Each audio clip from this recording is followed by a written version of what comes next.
జగన్ కు లేఖ రాసిన వైఎస్ సౌభాగ్యమ్మ లేఖపై వైఎస్ భాస్కర్ రెడ్డి అర్ధాంగి వైఎస్ లక్ష్మి స్పందించారు. జగన్ మనోవేదన ఇప్పుడు గుర్తొచ్చిందా అంటూ లేఖ విడుదల చేశారు. నాడు జగన్ ఒంటరిని చేసినప్పుడు గుర్తు రాలేదా అంటూ ఆగ్రహం వ్యక్తం చేశారు. వివేక భార్య సౌభాగ్యమ్మ సీఎం జగన్ కు లేఖ రాయడం తెలిసిందే. మన కుటుంబంలోని వారే వివేక హత్యకు కారణం కావడం తనను తీవ్ర మనోవేదనకు గురి చేస్తోందని ఆమె తన లేఖలో పేర్కొన్నారు. 2009లో వైఎస్ రాజశేఖర రెడ్డి చనిపోయినప్పుడు కొడుకుగా జగన్ ఎంత మనోవేదన అనుభవించాడో అందరికీ తెలుసని, మరి 2019లో తండ్రిని కోల్పోయిన సునీత కూడా ఇదే రీతిలో మనోవేదన అనుభవించి ఉంటుందని ఎందుకు గుర్తించలేకపోతున్నారని సౌభాగ్యమ్మ తన లేఖలో ప్రస్తావించారు. కానీ సీఎం జగన్ కు వివేక భార్య సౌభాగ్యమ్మ లేఖ రాయడంపై వైఎస్ భాస్కర్ రెడ్డి అర్ధాంగి వైఎస్ లక్ష్మి ఘాటుగా స్పందించారు. సౌభాగ్యమ్మకు లక్ష్మి ఓ లేఖాస్త్రం సంధించారు. 2009లో తండ్రిని కోల్పోయినప్పుడు జగన్ ఎంత బాధపడ్డాడో ఇప్పుడు గుర్తొస్తుందా? 2010లో కాంగ్రెస్ ప్రభుత్వం జగన్ ను చిన్నచూపు చూసినప్పుడు పెద్ద దిక్కుగా నిలవాల్సిన మీరందరూ ఎక్కడున్నారు? మీరందరూ మీ స్వార్థం మీరు చూసుకుని జగన్ ను ఒంటరివాడిని చేసినప్పుడు అతని మనోవేదన గుర్తుకు రాలేదా అని వైఎస్ లక్ష్మి నిలదీశారు.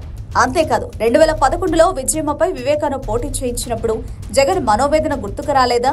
జగన్ ను ముఖ్యమంత్రిగా చూడాలని కోరుకున్నది ఎంత వాస్తవమో 2019 మార్చి 14వ తేదీ రాత్రి అవినాష్ రెడ్డిని ఎంపీగా గెలిపించమంటూ వివేక ఎన్నికల ప్రచారంలో పాల్గొనడం అంతే వాస్తవమని వైఎస్ లక్ష్మి వివరించారు.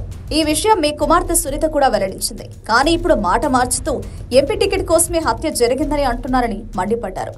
వైఎస్ఆర్ జగన్ ప్రత్యర్థులతో మీ కుమార్తె చేతులు కలిపి వారి చేతుల్లో పావుగా మారితే జగన్ మీకు ఏ విధంగా మద్దతిస్తాడు? ఏమాత్రం సంబంధం లేని వాళ్లను ఈ కేసులో ఇరికించాలని ప్రయత్నిస్తుంటే జగన్ మీకు మద్దతివ్వాలా? హత్యకు కారకులు మీతోనే ఉన్నారు. దొంగను పట్టుకోమంటే దొంగ ఎప్పటికి దొరుకుతాడు? కోర్టులో కేసు నడుస్తుంటే హంతకుడు అంటూ మీరే మాట్లాడతారు. ఇప్పటికైనా నీ కుమార్తె సునీత, షర్మిల జగన్ ప్రత్యర్థుల కుట్ర నుంచి బయటకు వచ్చి న్యాయ పోరాటం చేయాలి. మీరు చేస్తున్న ఆరోపణల వల్ల బాధపడుతున్న వారి వేదనను అర్థం చేసుకోండి. నిజం తప్పకుండా బయటకొస్తుంది అంటూ వైఎస్ లక్ష్మి తన లేఖలో పేర్కొన్నారు. వివేక హత్య కేసులో వైఎస్ భాస్కర్ రెడ్డి, ఆయన తనయుడు అవినాష్ రెడ్డి కూడా విచారణ ఎదుర్కొంటుండడం తెలిసిందే. ఈ నేపథ్యంలోనే వైఎస్ లక్ష్మి ఈ లేఖ రాశారు. Subscribe to Social TV Telugu for more videos. Hit the bell icon for faster updates.